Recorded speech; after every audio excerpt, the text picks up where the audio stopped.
आप सभी को राधे राधे, जय श्री कृष्णा। दोस्तों, एक बार फिर स्वागत है विनी वॉइस में आप सभी का। क्या आप जानते हो, जिन लड्डू गोपाल की हम सेवा करते हैं, बाल गोपाल को हम मंदिर में विराजित करते हैं, उसी मंदिर में अगर हम अपने बाल गोपाल के पास एक लोटा जल भरकर रखते हैं, तो क्या आप उस एक लोटा जल की महिमा जानते हो क्या होती है? क्या आपको पता है कि सिर्फ एक लोटा जल आपको जो है करोड़पति भी बना सकता है और वो आपको रोडपति भी बना सकता है, अर्थात आपको धनी भी बना सकता है। और वही एक लोटे जल के कारण अगर तुमने असावधानियां बरती तो आपको बहुत गरीब भी कर सकता है, आपके घर में आर्थिक समस्या भी आ सकती है।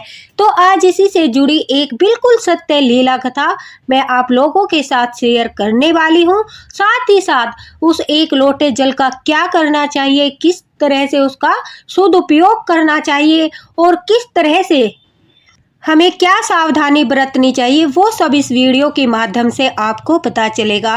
तो दोस्तों, वीडियो को अंत तक सुनना, अगर पसंद आए तो लाइक भी करना और ज़्यादा से ज़्यादा शेयर करना, ताकि सभी लड्डू गोपाल भक्तों की हेल्प हो सके। तो जो आज की लीला कथा है वो हमारे साथ नीता जी ने शेयर की है। नीता जी एक लड्डू गोपाल भक्त है और वो बाल गोपाल की कहती है कि मैं पिछले 5 सालों से सेवा कर रही हूँ। जब उन्हें पता चला कि अपने मंदिर में हमेशा एक लोटा तांबे का हो, अगर आपके पास तांबे का नहीं है तो पीतल का हो, अगर आप एक लोटा जल भर कर रखते हो तो उसके बहुत कुछ फायदे होते हैं और भगवान की कृपा भी प्राप्त होती है।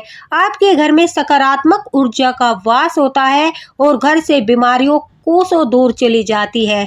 नीता जी कहती है कि जब मैं बाल गोपाल को स्नान कराती थी और स्नान कराने के बाद फिर मैं पूजा पाठ करती थी, उसी समय में एक लोटे में जल डालकर उसमें तुलसी पत्ता डालकर वो लोटा लड्डू गोपाल की साइड में रख देती थी।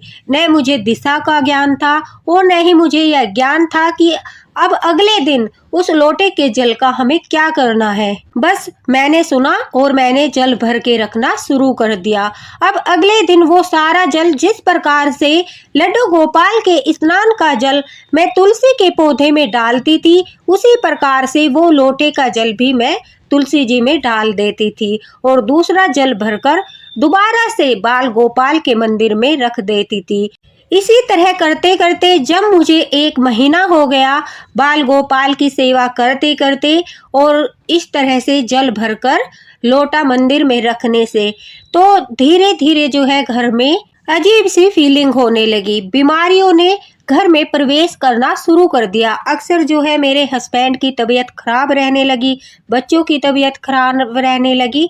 मतलब कि कहते हैं कि उसका प्रभाव अच्छा होना चाहिए। नीता जी कहती है कि मेरे ऊपर उसका नकारात्मक प्रभाव पड़ रहा था, उल्टा प्रभाव पड़ रहा था और मैं नहीं जानती थी कि ऐसा क्यों हो रहा है। साथ ही साथ बुरे सपने आते थे, बाल गोपाल के सपने नहीं आते थे बल्कि डरावने सपने आते थे। ऐसे सपने आते थे जिन्हें देखकर मन घबरा जाता था, रात भर बेचैनी रहती थी और जब सुबह उठकर मैं पूजा पाठ करती थी तो उसमें भी मन नहीं लगता था। मतलब कि सब कुछ उल्टा फुल्टा हो रहा था। और लड्डू गोपाल को लाने के कुछ दिन पश्चात ही वह कहती है कि एक दुर्घटना भी घटी। मेरे हाथ से बाल गोपाल जो है वो नीचे गिर गए और उनका दाहिना हाथ टूट गया, जिसकी वजह से मैं बहुत अधिक परेशान हो गई। मुझे ऐसा लगने लगा जैसे कि मेरे बाल गोपाल जो है वो मुझसे सेवा लेना नहीं चाहते, वो मेरी सेवा से प्रसन्न नहीं है और वो जागृत भी नहीं है। तभी तो ये सारी दुर्घटनाएं हो रही है, घर में बीमारी का वास हो गया है, परेशानियां बढ़ रही है घटने की बजाय। तो काफ़ी सारी चीज़ें दिमाग में चल रही थी। अब नीता जी कहती है कि मैं काफ़ी ज़्यादा परेशान हो गई, उसके बावजूद अब लड्डू गोपाल को मैं विसर्जित भी नहीं कर सकती थी, क्योंकि बाल गोपाल को कभी विसर्जित नहीं किया जाता। और दूसरा, मैं सेवा के लिए किसी और को भी नहीं देना चाहती थी। मैं बाल गोपाल की सेवा स्वयं ही करना चाहती थी, लेकिन मुझे मार्गदर्शन की आवश्यकता थी, मुझे ज्ञान की आवश्यकता थी और मुझे आवश्यकता थी किसी ऐसे व्यक्ति की जो मुझे सही राह दिखाए, मुझे ज्ञान दे कि मुझे किस प्रकार से बाल गोपाल की सेवा करनी है और मुझे क्या गलतियां नहीं करनी है। और तभी मैंने लड्डू गोपाल से ही प्रार्थना की कि कृपा करके किसी ऐसे व्यक्ति से मुझे मिला दीजिए जिसके माध्यम से आप मेरा मार्गदर्शन कर सको और मैं आपकी सेवा अच्छी तरह से कर पाऊँ, सारे नियमों का पालन कर पाऊँ और पूरी तरह से नियमों को निभाकर पूजा पाठ करूँ। लड्डू गोपाल को यह प्रार्थना करने के बाद शायद ठाकुर जी ने, नीता जी कहती है, मेरी प्रार्थना सुन ली और मेरा मार्गदर्शन करने के लिए मुझे एक ऐसी सखी से मिलवाया जो भागवत का पाठ करती थी।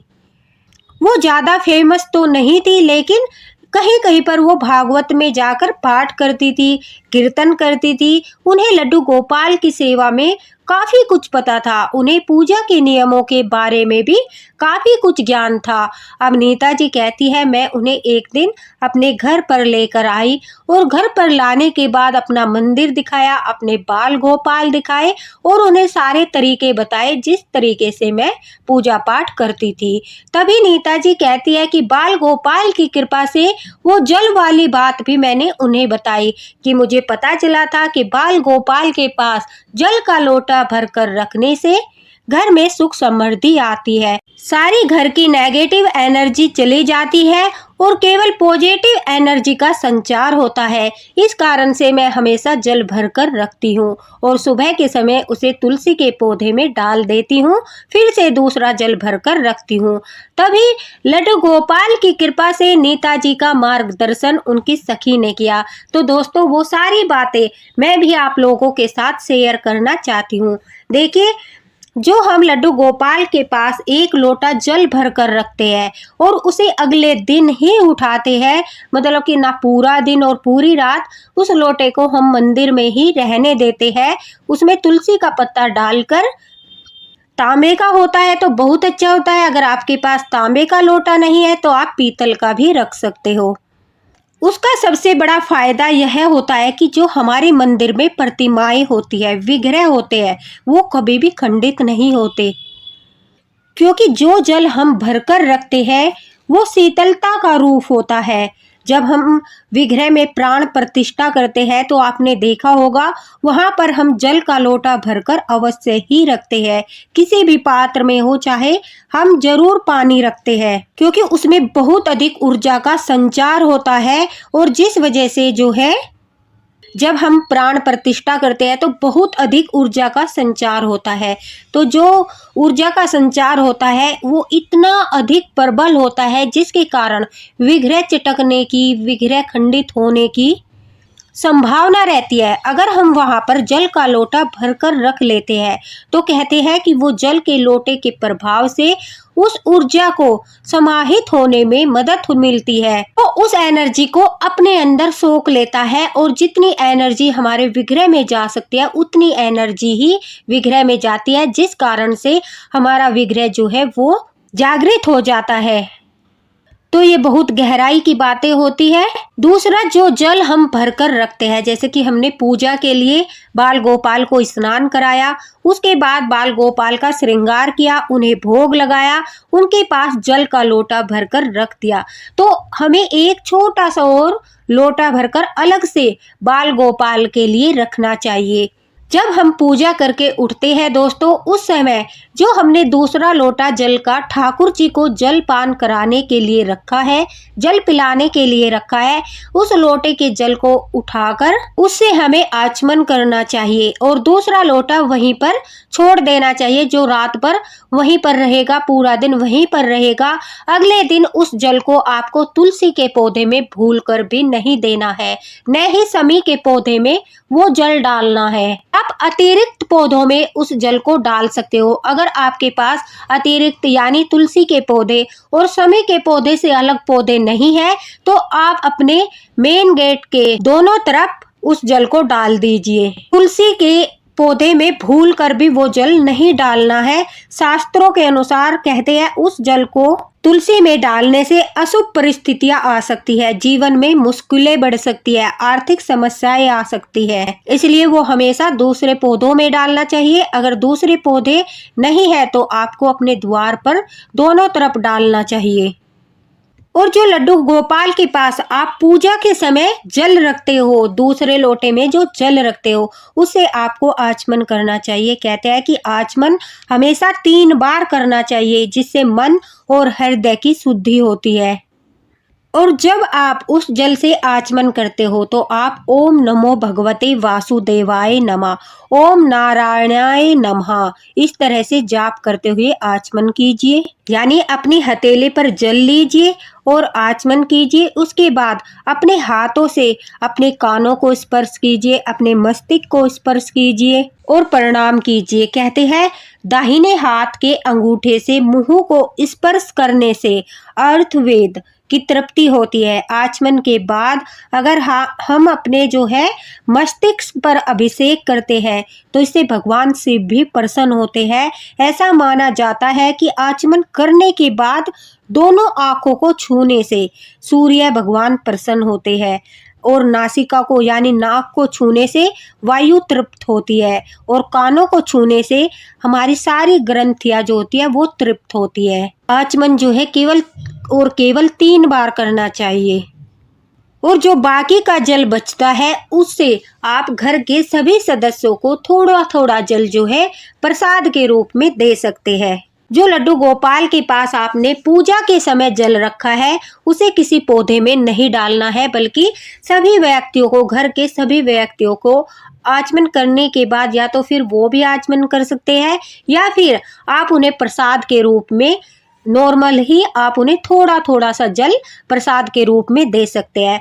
लेकिन उस समय आपको यह ध्यान रखना है कि कोई व्यक्ति प्याज लहसुन का सेवन न कर रहा हो, किसी व्यक्ति ने मदिरा पान न किया हो, किसी व्यक्ति ने नॉन वेज ना खाया हो। मतलब जिस समय आप लड्डू गोपाल के उस जल को प्रसाद के रूप में सभी व्यक्तियों को दे रहे हो, उस समय पर सभी व्यक्ति जो है कुछ ऐसा काम न कर रहे हो, तामसिक भोजन न कर रहे हो, मांसाहार न कर रहे हो, मांस मदिरा न खा रहे हो, मतलब वो शुद्ध अवस्था में हो। उस समय आपको लड्डू गोपाल का वो जल उन्हें प्रसाद के रूप में देना है।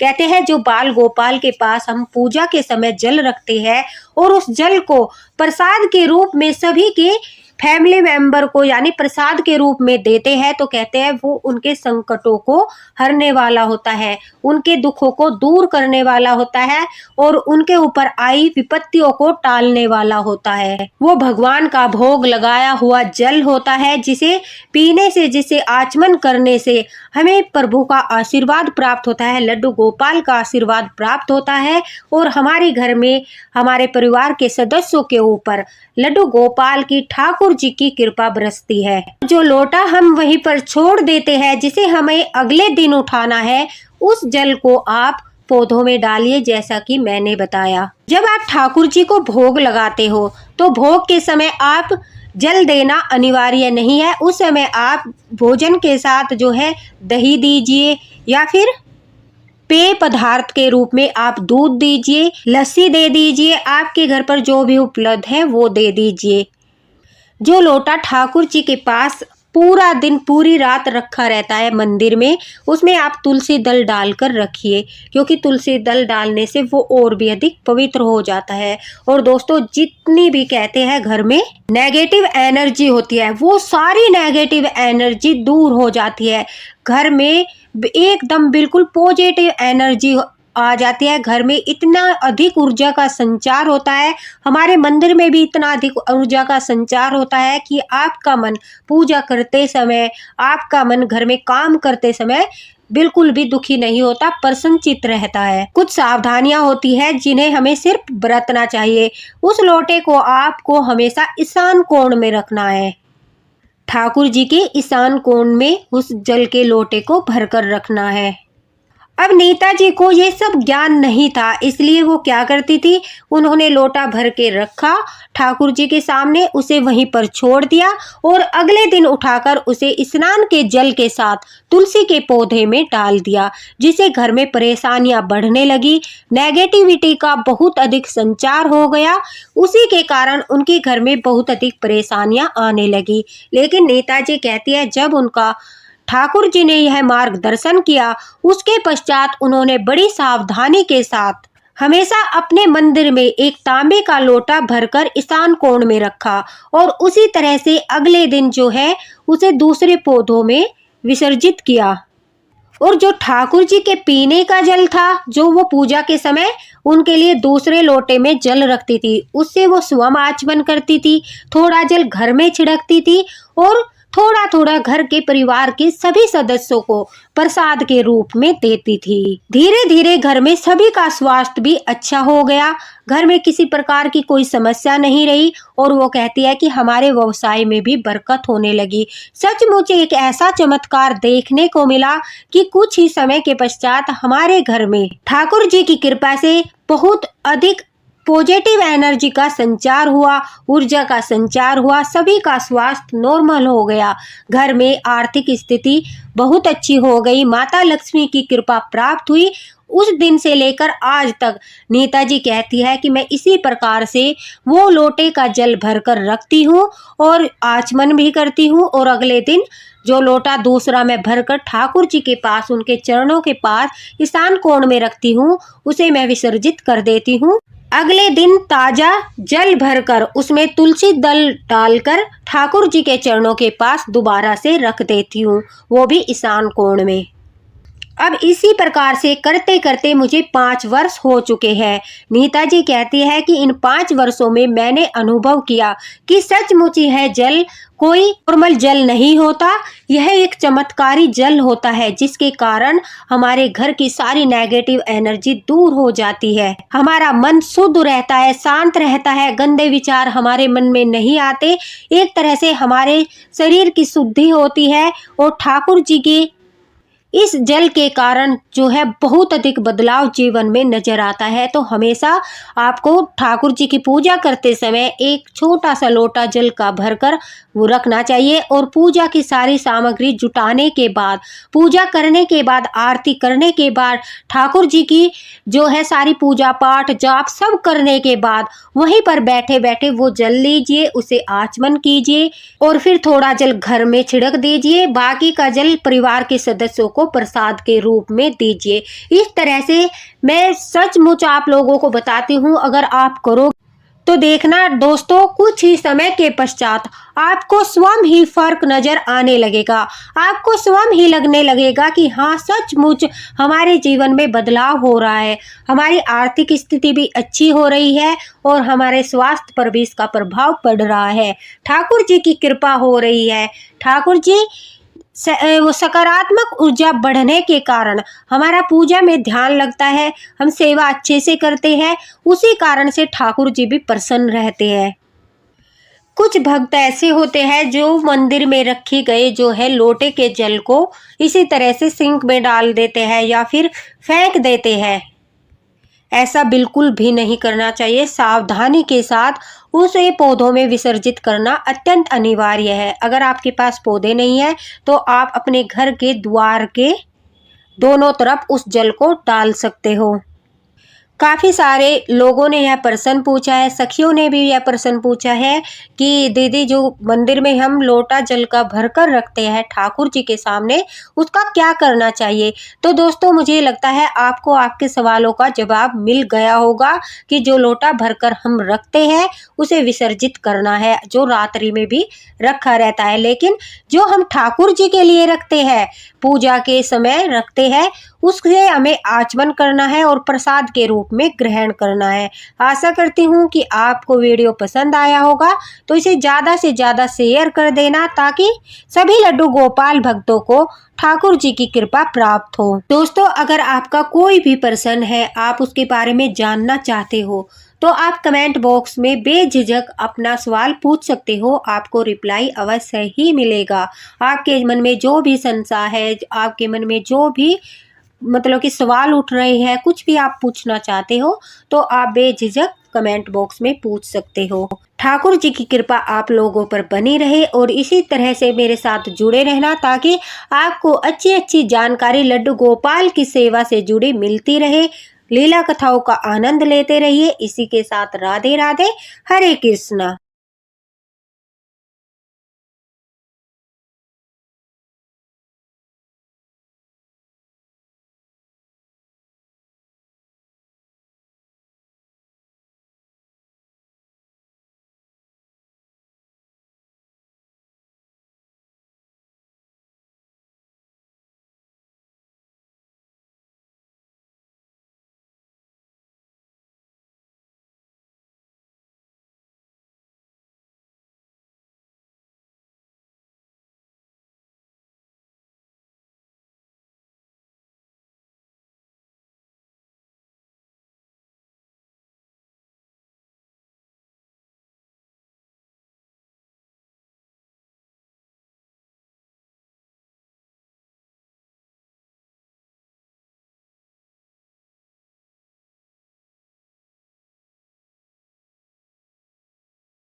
घर के लोगों के स्वास्थ्य पर भी प्रभाव पड़ता है।